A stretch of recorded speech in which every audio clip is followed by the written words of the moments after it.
Muy bien, ¿cómo están? Buenas noches otra vez a todos. Bienvenidos a nuestra segunda parte.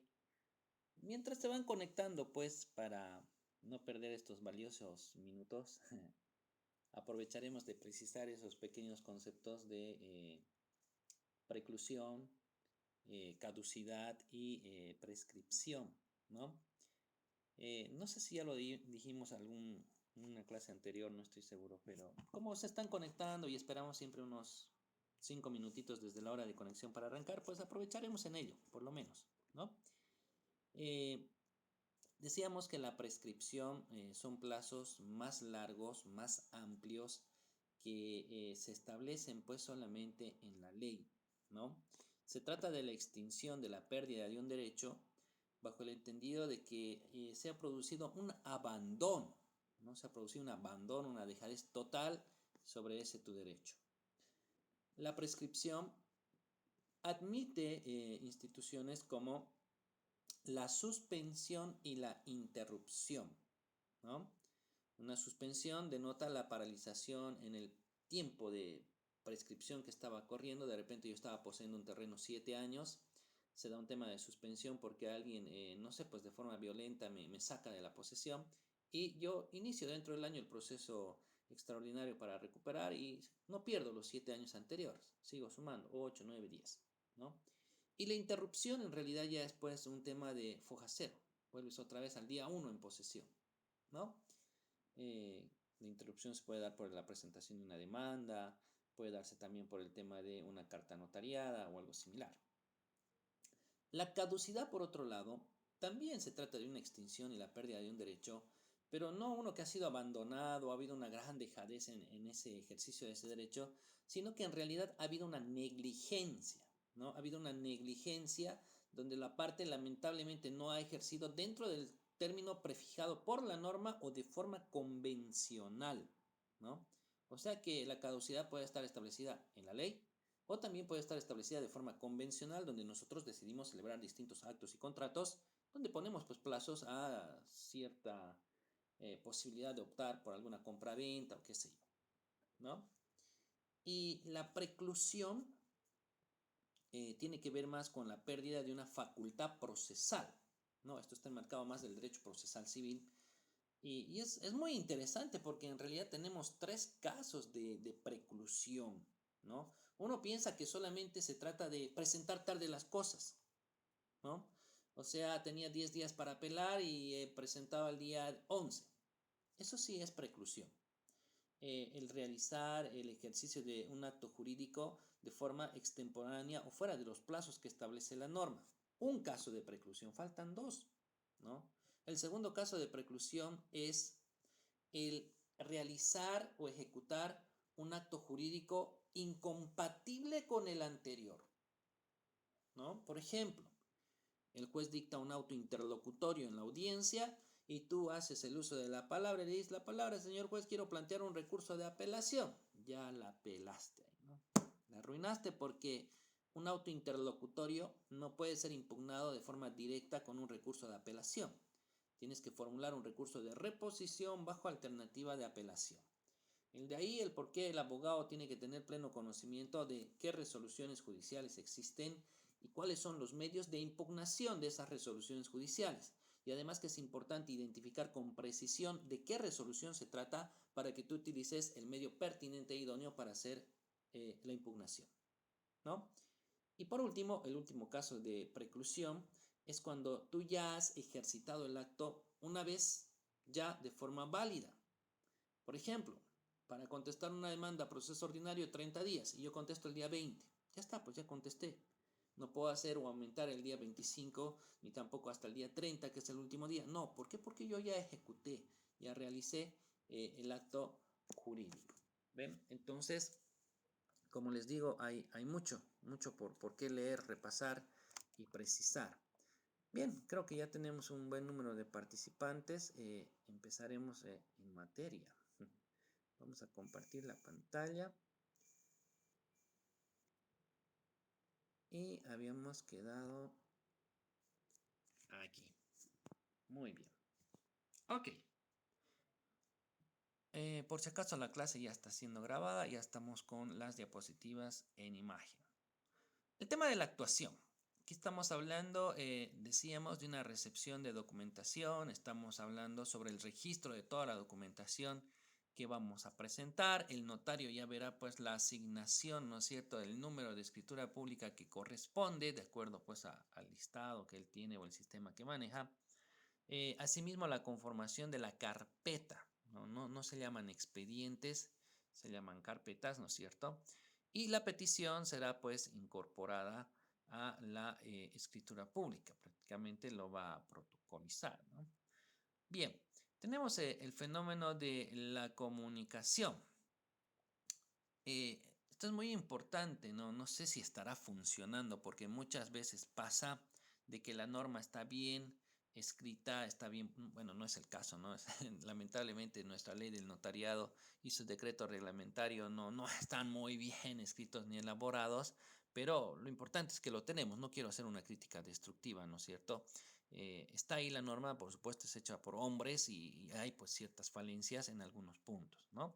Pero tenemos que resaltar más las virtudes que tiene pues la norma. A veces les decía, esto está plasmado de forma formal, pero materialmente no ocurre, ¿no? Se supone que cada notario de fe pública tiene que informar pues de los distintos procesos voluntarios que están ingresando a la dirección departamental para que ahí pues puedan ver por un lado el tema de la publicidad, ¿no es cierto?, del proceso y por otro lado el tema de evitar la duplicidad, la duplicidad. No se olviden que el tema de la publicidad es restringida, o sea, solamente aquella persona que tenga un interés directo, ¿no? No es que esto está abierto y público para todos los demás.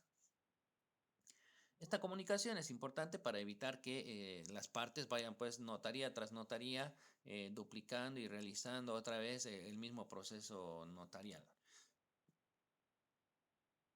No es que hay pues una finalidad, ¿no?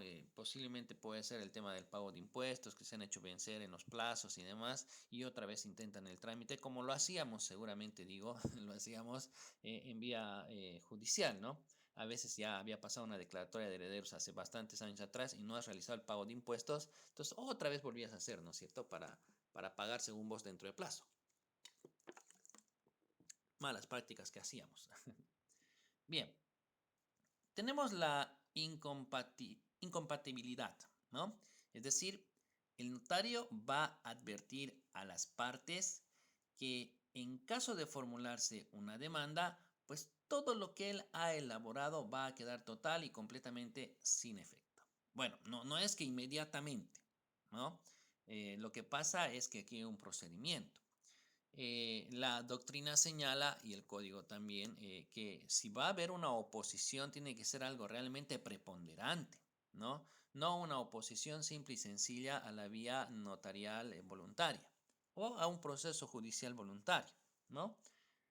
Además de ello, ahora se establece pues un plazo procesal para que la parte pueda formalizar pues el proceso contencioso. De lo contrario, el notario puede retomar nuevamente el proceso voluntario en caso de que la parte que haya opuesto la oposición no haya formulado su demanda en los próximos 30 días. Tenemos ahí todavía algunas divergencias, ¿no? No nos olvidemos el tema de la conciliación previa. De acuerdo a lo que establece el artículo 293 del Código Procesal Civil, sí, en los procesos voluntarios no es necesario promover la conciliación previa. Pero este artículo en el numeral, no lo tengo el numeral en la cabeza, debe ser el 4 o el quinto, pues prevé que si este proceso se va a volver contencioso, pues sí o sí se tiene que promover antes la conciliación previa. Ojo, están corriendo los plazos procesales porque hay 30 días para demandar. Supuestamente yo no lo he verificado todavía, hubiese jurisprudencia establecida que si tú ya estás promoviendo la conciliación previa es con fines de promover el proceso de fondo, ¿no es cierto? El contencioso y prácticamente bastaría con dentro de los 30 días por lo menos ya presentar o promover la conciliación previa, ¿no? No necesariamente presentar la demanda. Un requisito indispensable es pues la conciliación previa, artículos 292, 293, 294, 296, 234 y siguientes también, ¿no? Por otra parte, también las partes pueden solicitar al juez el trámite voluntario notarial debiendo formularse el desistimiento, ¿no? Lo que quiere decir que de repente ya estaba haciendo por vía judicial, pues en cualquier momento las partes pueden solicitar, ¿no es cierto?, mediante la presentación memorial.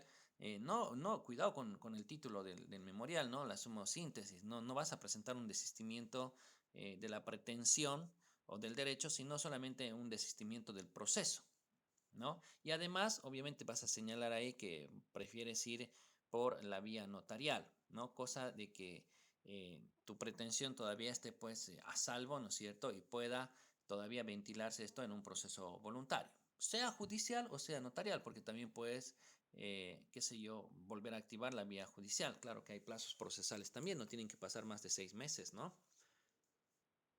Ok, entonces desde ya total y completamente incompatible de que estemos desarrollando pues ambas vías, ya sea judicial o notarial, solamente una de ellas va a ser la que vamos a poder promover. Formas de conclusión. Bueno, ya sabemos que esto va a terminar finalmente con la autorización, ¿no? Que la autorización en realidad corresponde, pues es un concepto global sobre la aceptación que tiene el notario, ¿no es cierto?, de dar curso a la vía notarial, el tema de elaborar pues los protocolos, el tema de firmar, poner la rúbrica, ¿no es cierto? Entonces, todo eso es un concepto global de lo que es la autorización. Se va a dar el retiro, ¿no es cierto?, la caducidad y por apertura del proceso judicial. El notario deberá hacer constar, ¿no es cierto?, dicha circunstancia. Hay plazos procesales, no se olviden el tema de hacer un desistimiento del proceso. Les decía que hay 6 meses para plantearlo nuevamente. Habrá que ver pues si alguien hace el control, ¿no es cierto? Porque si nadie hace el control, nadie se opone, nadie dice nada, el juez tampoco es adivino, ¿no es cierto?, para saber de que te has pasado de los 6 meses, ¿no? Es que como es un proceso voluntario, no hay mucha controversia, no hay quien haga una fiscalización, por decirlo así, para ver si tú estás dentro de los plazos procesales. Hace algún momento les decía que hay algunos plazos perentorios. Para la reiniciación de un proceso judicial es un plazo perentorio, pero si nadie se da cuenta, pues el proceso va a ir, ¿no? Tenemos algún ejemplo, por si quieren ampliar un poquito, lo que está en el 247, parágrafo primero del Código Procesal Civil, la extinción por inactividad, ¿no? Tú presentas tu demanda, sale el mal auto, porque debería ser un decreto de admisión, de acuerdo a lo que establece el procedimiento, sale el auto de admisión y tienes 30 días para cumplir con tus obligaciones de lograr la citación a la parte contraria. Si yo lo he citado después de 2 meses y nadie ha dicho nada, el juez no ha dicho nada y la otra parte no ha aparecido, la citación es válida y el proceso va, ¿no? Pero si no he logrado cumplir yo con mis obligaciones para lograr la citación en esos 30 días y el juez se da cuenta, saca una resolución de extinción por inactividad. Y de acuerdo a lo que establece el 249, tenemos un plazo de 6 meses para volverlo a plantear, porque si no lo planteamos en los próximos 6 meses, ya constituye una extinción o se considera un desistimiento de la pretensión. Pero bueno, volveremos, nos estamos yendo muy lejos ya. Sí, hablábamos de las formas de conclusión y el notario hará, pues, decíamos, constar si finalmente ha habido un retiro de demanda, si se ha aplicado, quién sabe, la caducidad en el proceso por algún factor. El contenido de la petición. Esto no es ni más ni menos, estamos hablando ya entrando por si acaso al tema del divorcio administrativo, el famoso divorcio express, ¿no? Si ustedes revisan legislaciones como la de Cuba, un poco de doctrina, México, eh, mm, mm, algunos le dicen express y otros le llaman divorcio administrativo. Yo estoy más de acuerdo con que es un divorcio administrativo. Y falta también aquí hacer la aclaración de que divorcio se da cuando esto es producto de un matrimonio civil y se llama desvinculación cuando hablamos de una unión conyugal libre de hecho que ya ha sido comprobada judicialmente o quién sabe si ha procedido a su registro o inscripción.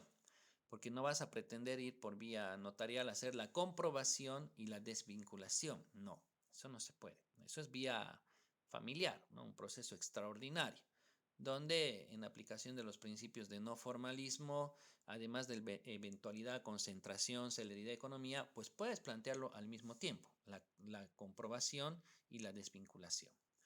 Aquí por un lado hablamos del divorcio, el divorcio administrativo o el divorcio express, como ustedes quieran señalar.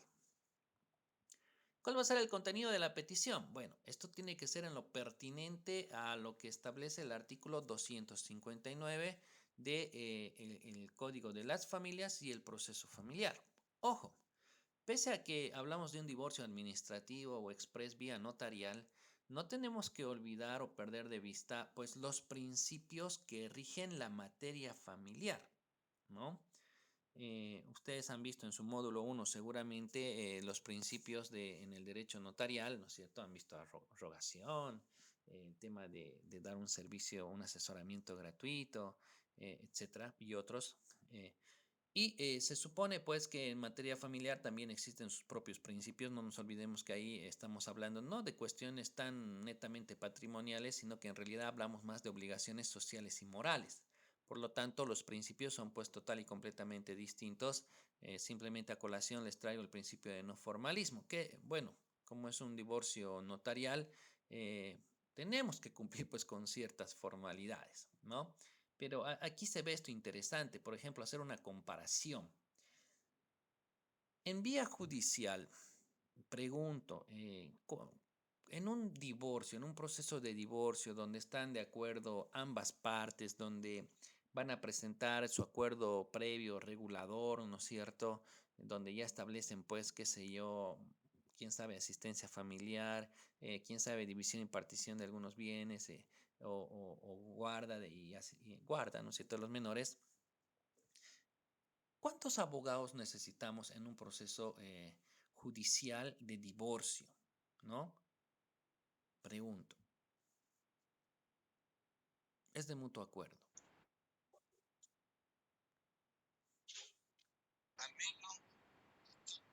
Sí.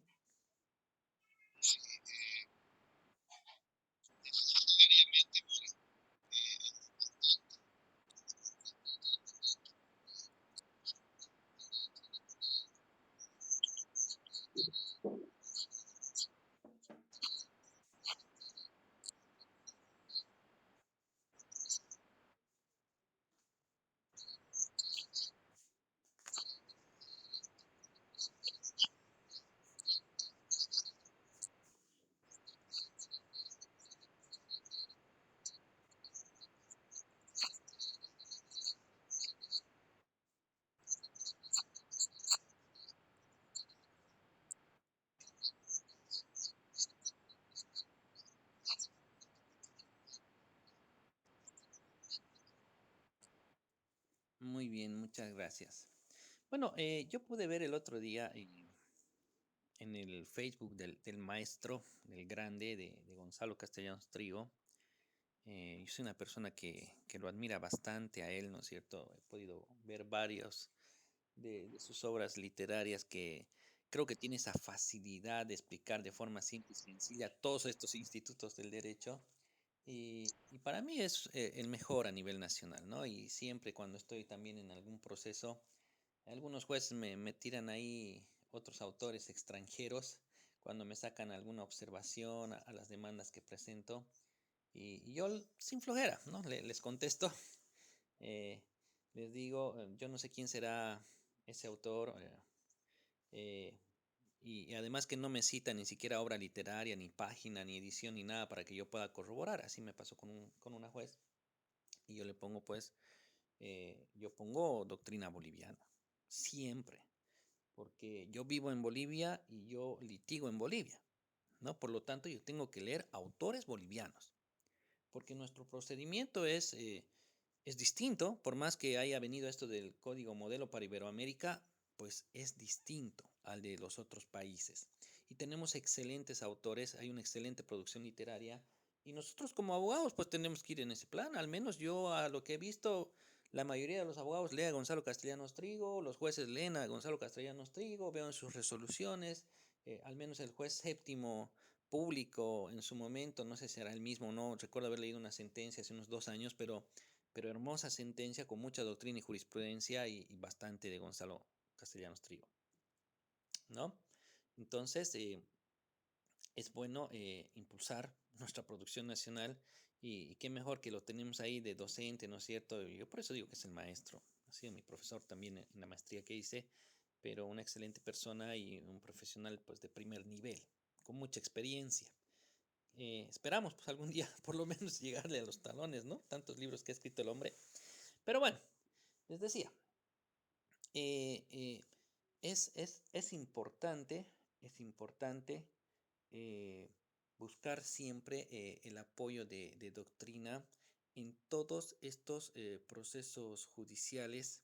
Y recuerdo que vi en su Facebook un día un comentario de otro colega de renombre que lamentablemente me olvidé y señalaba, ¿cuántos abogados necesitamos para un proceso de divorcio? Decía, ¿no?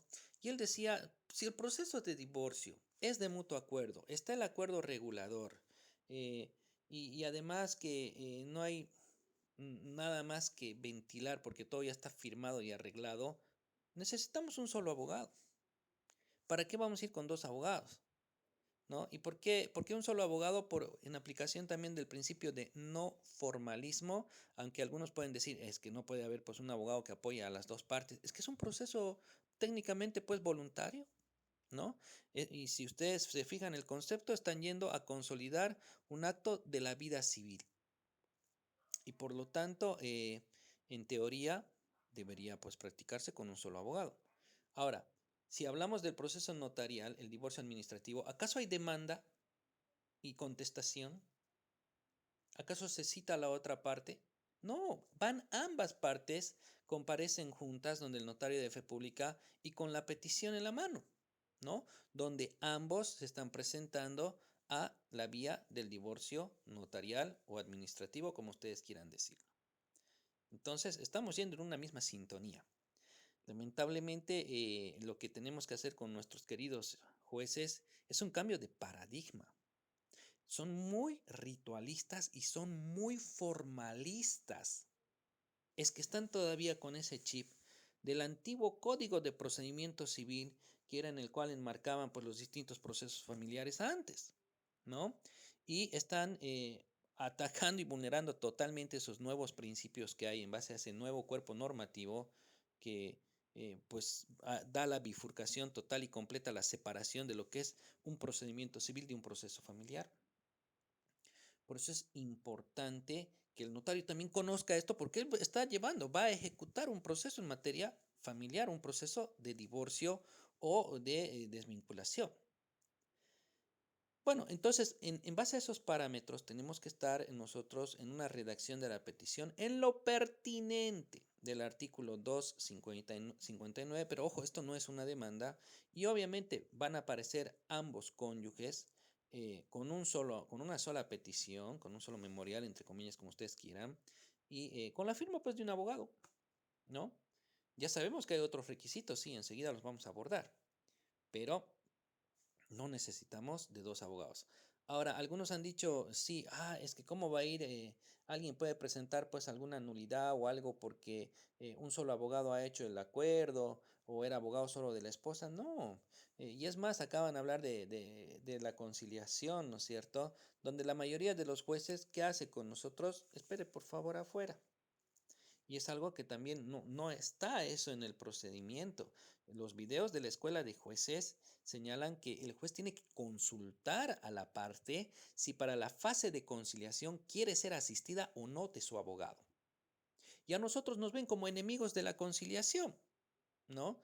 Por eso hace falta ese cambio de paradigma donde nosotros también tenemos que ser personas que vayamos a facilitar la conciliación. Yo digo que esto pasa por el tema de saber cobrar bien, nada más, ¿no? El tema de quedar con el cliente bien en una iguala y es un tema de que, mire, señor cliente, si yo arreglo esto con una llamada telefónica o una sola audiencia o un contrato, pues es mi trabajo, pero igual usted me tiene que pagar porque voy a satisfacer pues la necesidad que lo ha traído aquí a mi oficina. Así el abogado, mientras se trate de conciliar, más antes termina el proceso, más antes cobra, ¿no? No vamos a obstaculizar, vamos a promover más bien la conciliación. Pero bueno, es un tema como les digo, hay que ir cambiando ciertos aspectos, ciertos paradigmas que están todavía en nuestra sociedad civil y de litigación. Los abogados tenemos que participar en las audiencias de conciliación, ¿no? No para entorpecer, sino para cuidar más que todo, pues que no se esté quebrantando ningún derecho de nuestros clientes. Aunque ustedes no crean, los conciliadores no son jueces, pues, no tienen esa gran trayectoria o experiencia, ¿no? El conciliador es más, de acuerdo a lo que establece la ley, quién sabe, ni siquiera es pues abogado, sino que tiene alguna otra profesión similar en el área social, puede ser un sociólogo, ¿no?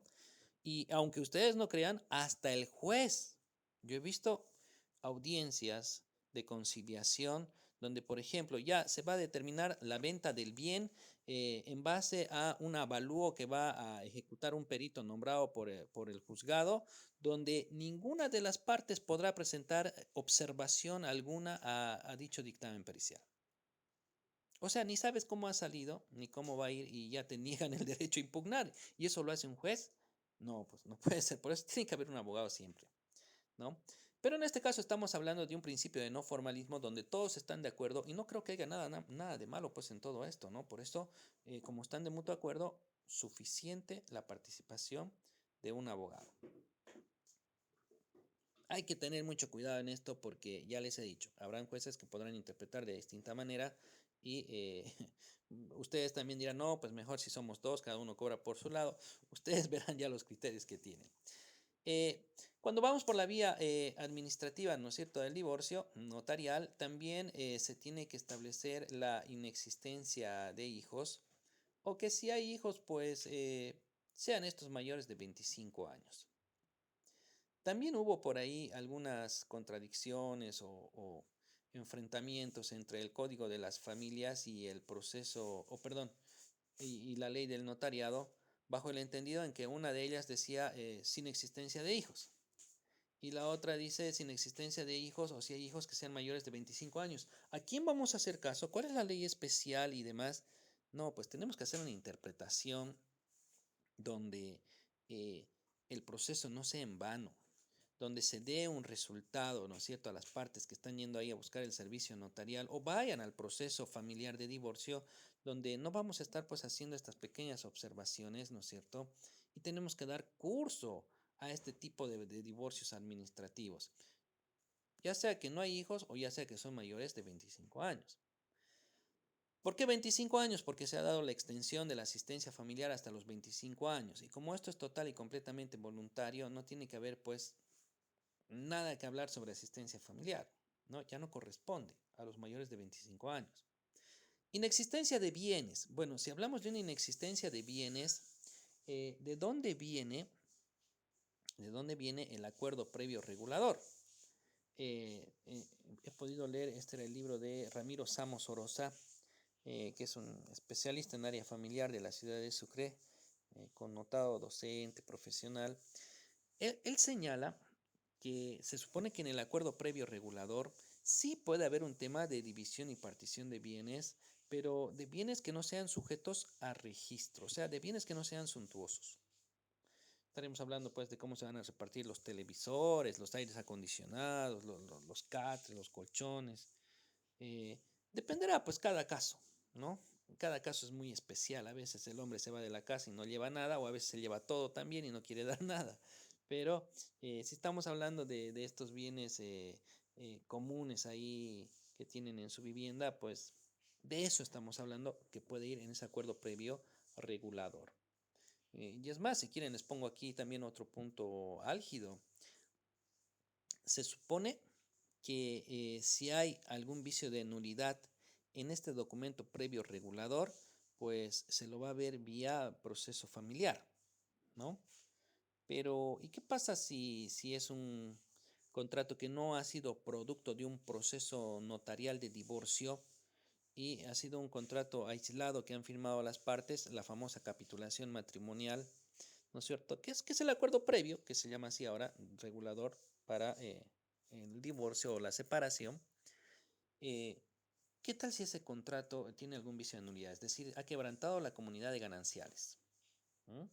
Vamos a ir por vía civil, vamos a ir por vía familiar para demandar la nulidad, ¿no? Entonces hay todavía muchas discrepancias y todavía no hay un criterio uniforme en ese entendido, ¿no? Alguna vez yo charlé con Ramiro Arciénega y me dice, no, eso es civil. Pero tú vas leyendo, vas leyendo, vas leyendo y la idea es que cada cual vaya con su materia, ¿no? Así que posiblemente, es más, un juez me rechazó, me dijo, pero si esto no es civil, esto es familiar, me dijo, ¿no? Y era un juez, por decir algo, de la localidad del Torno, donde yo le presento la demanda con carátula y todo, y lo presento como un proceso civil y me lo quiere tramitar como un proceso familiar. O sea, como les digo, no hay un criterio todavía muy acertado. Necesitamos todavía madurar un poquito más en ello. Bien, adelante.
Bueno, mire, yo al respecto tengo una opinión distinta a la de usted, ¿no? Y eso que no soy del chip antiguito, pero yo tengo el siguiente criterio, ¿no? Por un lado, y lo dijimos creo en alguna conferencia, sí, evidentemente ya hay una separación, hay una bifurcación y fantástico, maravilloso, porque tiene sus propios principios, sus propios lineamientos, directrices, las cuales eran necesarias, ¿no? Porque un tema de un proceso civil es de carácter netamente patrimonial y un tema en proceso familiar es pues ya distinto. Ahí hay obligaciones primordiales, las sociales y las morales. Estamos hablando de amor, decía mi profesor, ¿no? Ahora, evidentemente, el derecho civil es el derecho común. ¿Qué quiere decir eso? Que es el que está más regulado, el más desarrollado, el más estudiado y el más amplio, ¿no? Por eso es que en otros cuerpos normativos como el laboral, ahí sí ahí está el artículo pertinente que dice que en caso de vacío y que demás, de forma supletoria se aplica lo que establece el procesal civil. Yo considero que ese artículo debería estar implícita en todas las normas procesales porque el procedimiento civil es el más desarrollado, estudiado, escrito, eh, todo lo que usted quiera, ¿no? Y tenemos un nuevo proceso familiar donde evidentemente lo que usted dice es cierto. Yo varias veces he tratado de hacer valer algún artículo en materias procesal civil y me dicen, no, doctor, usted está mal, se está equivocando. Esto es otra materia, tenemos nuestro propio código, nuestro propio procedimiento y no existe artículo que hable sobre supletoriedad y aplicación del Código Procesal Civil, ¿no? Y así jueces nuevos, jóvenes, a los cuales conozco yo, los he tenido de alumnos ahí en la ecológica también precisamente, y ya cuando ya charlo con ellos, nos hacemos cierto grado de confianza de comentar algunos casos. Y le digo un día a una doctora, le digo, Está bien, doctora, está muy bien. Es como usted dice, le digo, no hay artículo supletorio. Pero una preguntita, tengo una duda, le digo, ¿qué hacen con el tema de la compulsa en materia familiar? Le digo, aplicamos lo que dice el Código Procesal Civil, dice. Así, cerrada.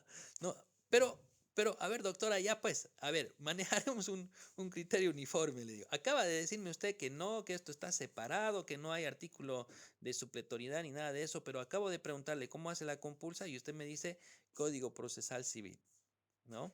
Entonces, al final creo que eh, estamos en acuerdo y desacuerdo. Está bien, yo defiendo por un lado la independencia, la separación, pero considero que sí, cuando exista un vacío, efectivamente nos vayamos al derecho común, ¿no? Nos vayamos al derecho común. Nuestro procedimiento civil, nuestro derecho procesal civil, como les dije, oh, está pues desarrollado en su máximo esplendor. El derecho procesal familiar está en pañales. Acaba de nacer en Bolivia, recién en el año 2014, ¿no? Muy bien. Bueno, eso a título de comentario, estimado colega. Cada quien tiene su propio criterio. Seguiremos. Vamos con el tema de la petición. Decíamos, por último, deberá señalarse la fecha y de que no existe ningún proceso familiar. ¿Qué pasa con el trámite? El notario asentará la concurrencia de las partes, o sea, ambos cónyuges, ¿no es cierto? Además de la presentación de las distintas certificaciones, como ser el certificado de matrimonio, el certificado de no propiedad, el certificado de no descendencia. Lamentablemente son documentos que son necesarios pues, para que el notario se sienta seguro de hacer el proceso vía notarial, ¿no? Varios han sido los comentarios cuando tú vas a las notarías de fe pública a sacar los requisitos y te extienden pues un papelito con 12 o 10 requisitos y hasta te quieren hacer como escapar de la vía notarial, ¿no? Algunos dicen que es más complicado, hay más morosidad, hay más certificaciones que solicitan que por ir en vía judicial. Pero bueno, es que no tenemos pues otros mecanismos para demostrar que efectivamente se está cumpliendo con los requisitos. Bien, pasaremos con el siguiente. Tenemos el permiso de viaje. Bueno, creo que nuestra comunicación prácticamente está a punto de cortarse. Sí, tenemos escasos 2 minutos. Así que vamos a tener más que quedar ahí para que no quedemos a media en el próximo punto. Lo que señalarles que por favor no se olviden presentar el trabajo práctico. Ya he pasado yo el correo, ¿no es cierto? Y mañana nos estaríamos viendo a las 9:30 de la mañana en nuestra última clase. Va a ser nuestra clase ya de despedida, de cierre de módulo. Cualquier pregunta que tengan, podemos hacer una ronda de preguntas. Espero contestar todas. Ya me han dicho que es una evaluación para el docente, pero muchos de ustedes que ya están concluyendo con este diplomado también me van a ayudar a contestar. Bien, que tengan un reparador descanso y nos vemos el día de mañana a las 9:30. Un abrazo para... No sé si Abigail está levantando la mano por ahí, tiene alguna pregunta y yo le estoy cortando aquí la comunicación.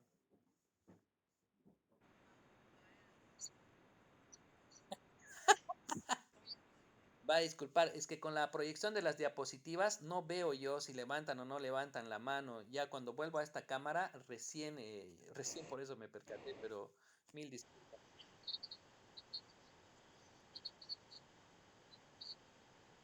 Ya pues, el trabajo es para todos.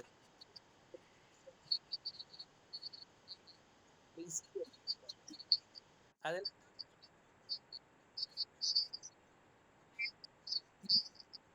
yo el día domingo voy a escribir y voy a confirmar.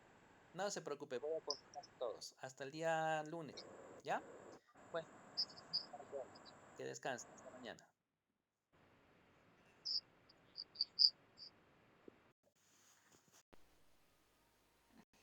¡Amor! Activé mi cámara y viene echado el espaldar aquí. Parecía una silla, ¿no? ¿Y qué te dijeron? Nada, pues qué van a decir si soy el profesor. Hola, Tandito.